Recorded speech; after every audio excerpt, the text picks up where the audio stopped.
సిర్పూర్ మండల కేంద్రంలోని ప్రధాన రహదారి మీద రాత్రులు పశువులు పడుకొని ఉంటున్నాయని, వాహన చోదకులకు ఇబ్బందులు ఎదురవుతున్నాయని, వాహనాలు వెళ్లడానికి రోడ్డుకు అడ్డంగా పశువులు పడుకొని ఉంటున్నాయని, వాహన చోదకులు ఎన్నిసార్లు సంబంధిత అధికారులకు మొరపెట్టుకున్నా పట్టించుకోవడం లేదని, అనుకోని చిన్న ప్రమాదాలు జరుగుతూనే ఉన్నాయని, రాత్రులు ఈ రహదారి గుండా రావాలంటే ప్రాణాలు అరచేతిలో పెట్టుకోవాల్సిందేనని అంటున్నారు.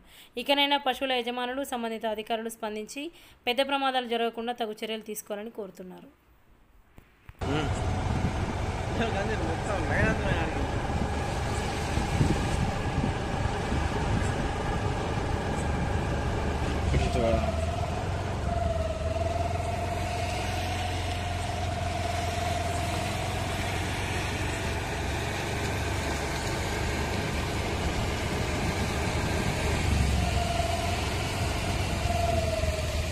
आपको